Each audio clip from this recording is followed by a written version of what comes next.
I'm using a Dremel cutoff wheel to remove the portion of the hollow knife handle that I'm going to be using for this rollerball project. You can use the Dremel cutoff wheels. They're very handy, very easy to use. You can also use a jeweler's saw.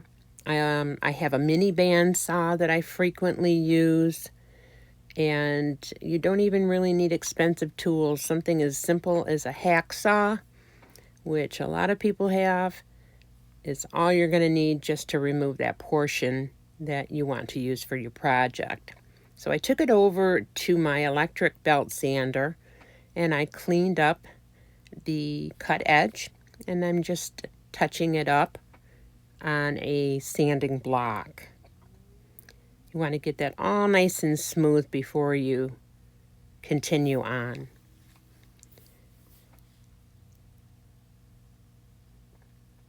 Gather all of your parts together, and we're going to expand the opening of the hollow knife handle with this tube expander.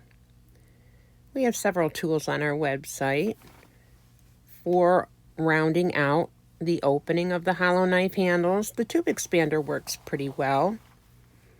I actually use a combination of the tools at different times. What you're attempting to do here is to open up that opening and round it out, make it wide enough so at least half of the lower portion of the bushing is sitting down inside. Now, if you're going to use a glue-in method, you're obviously going to have to open it up further than if you use the compression method. And the compression method is with the arbor press. So still not quite right. Still not quite in there evenly. So I'm going to try and open that up a little bit further.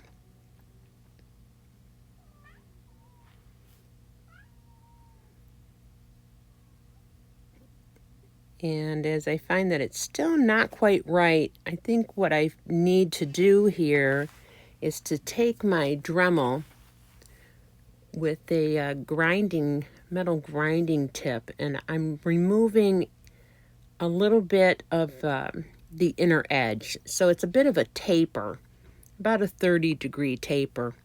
You can also clean off any of excess solder on the inside, because any of that will interfere with the bushing setting properly.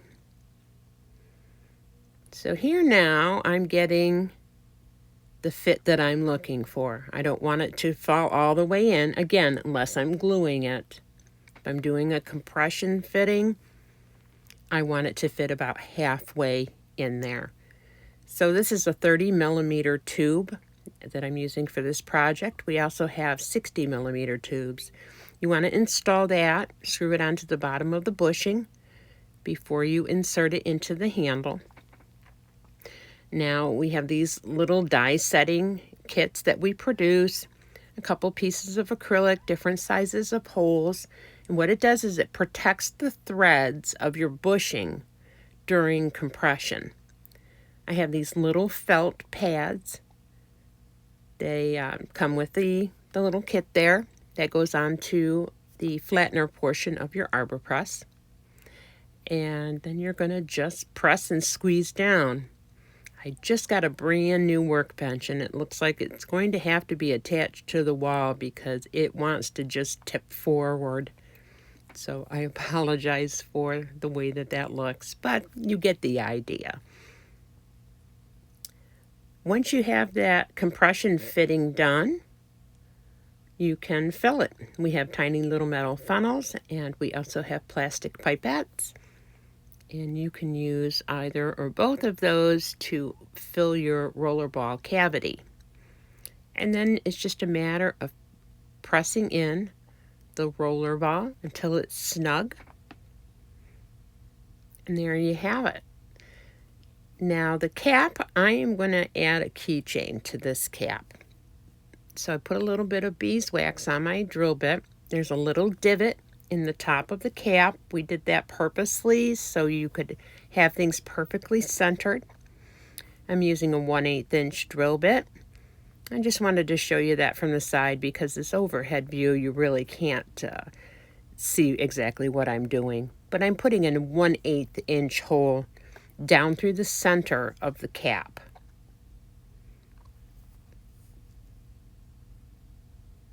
You can do this on your drill press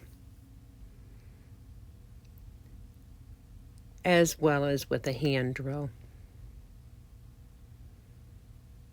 So I'm using one of our little hanging loops. We have these available on our website. There's a little Phillips head screw, and I'm going to insert that from the bottom.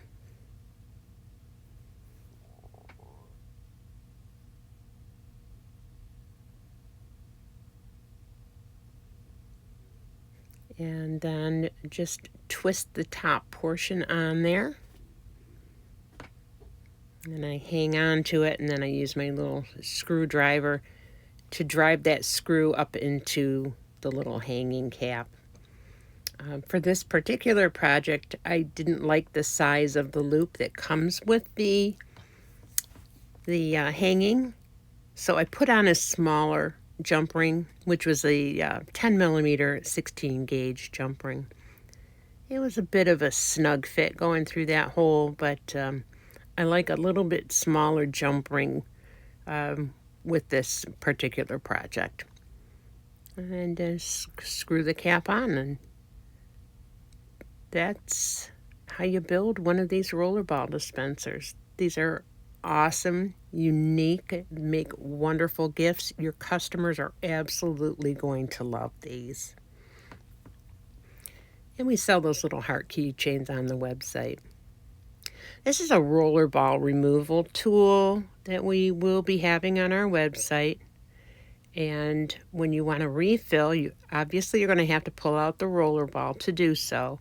And that removal tool makes it much easier to take the rollerball head out in order to refill. Stilettos and seam rippers. This has been a very long-awaited project. Our customers have been asking for a long time, and we are really thrilled to be able to bring these exclusive designs to you. Again, I'm using the tube expander to create the nice round opening, and my bushing fits about halfway in. That's exactly where I want it to be.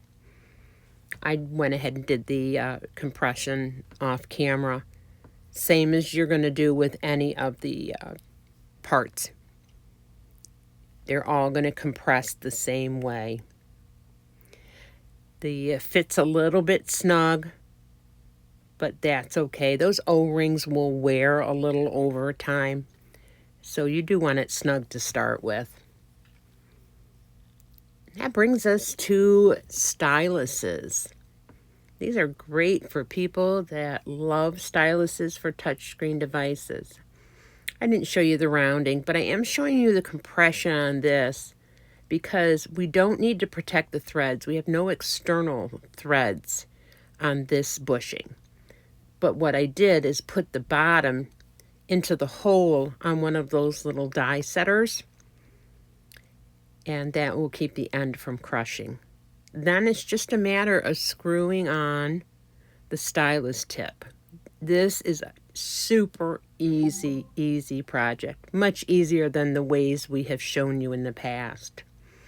And on a touchscreen computer, I can show you how well it works.